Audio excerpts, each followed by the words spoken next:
Hello, it's Matthew from Matthew North Music here, and if you like my videos, please think about liking and subscribing to this channel, because every like and subscribe really does help things grow. Anyhow, today I'm in Bristol and I'm on my way to Birmingham because I'm going to the UK Guitar Show. Now, I've not been to a big guitar show before. The last guitar show of any sorts I went to was the Old Manson's Guitar Show in Exeter, and the last time I went to one of those was almost 10 years ago. So I'm really looking forward to seeing what's around at the guitar show. First thing though, I need to get some coffee. Okay, well, I've got my coffee here, so I'm going to have a drink and then I'm going to make my way to the final destination, which is Solihull, Birmingham, for the UK Guitar Show.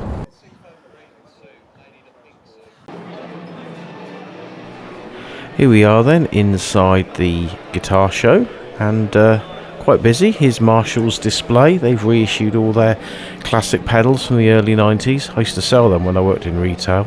Not much other Marshall gear though. Bare knuckle pickups, lots of pickups there, and here's some guitars, lots of guitars, Paul Reed Smiths, and some of the PRSs were actually fairly reasonably priced. Some were sort of around about £300, which is quite good for them. Boutique guitars, they had some rather interesting looking instruments, and there's a bunch of more guitars hung on the wall. This one looks a bit like the top 20, but with a budget. Now look at this speaker, absolutely enormous. There were some demonstrations too up in the live room.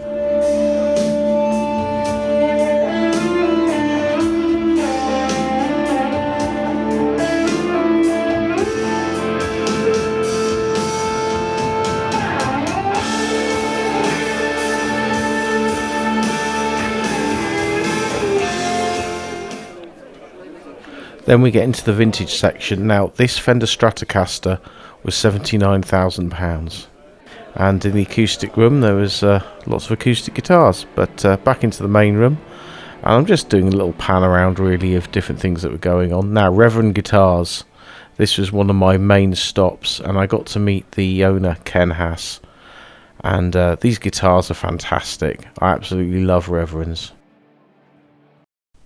And here I am with Reverend's owner, Ken Haas. Orange amplifiers were there with a good range of stuff, and here's some more various pan rounds of different guitars that we saw here.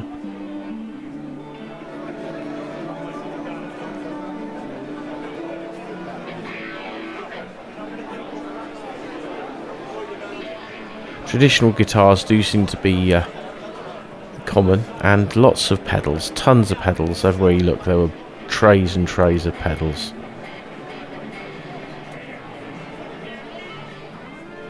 And more guitars.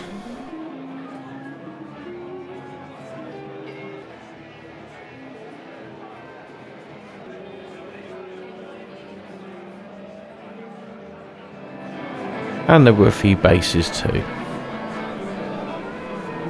Here we go, even more guitars. A lot of these were second hand.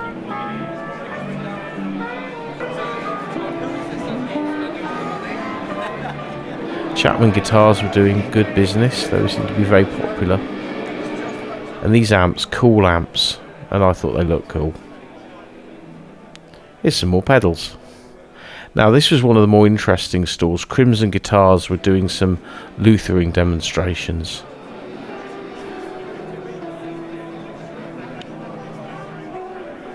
Certainly something I'd like to learn one day. And this was the highlight for me, seeing some guitars owned by Peter Green, and I had to take the opportunity of getting a selfie with a couple of them, bearing in mind I was one of the last people to ever photograph Peter Green. Hampstead Guitar Works had some of their great amplifiers there and pedals, and this wins the award for most bonkers looking guitar of the entire guitar show. And this guy made some really nice custom guitar cabs. Well, that's the end of the guitar show, and just as I was leaving I got to meet the YouTube guitar man, Rob Chapman. Many of you have probably heard of him if you watch this channel. If you don't, he He's a guitar player, musician, and he owned his own brand of guitars. And I actually first met him 10 years ago at the Phoenix in Exeter when he did a demonstration at one of those analog to digital events. And in part, that was one of the reasons why I kind of started this channel, because he gave lots of good ideas of how musicians can like make money, not necessarily playing guitar. So it was a really good talk, and I think it's probably on YouTube if you look it up. Anyway, hope you've enjoyed this video. If you have, please like and subscribe, and I'll catch you on the next one.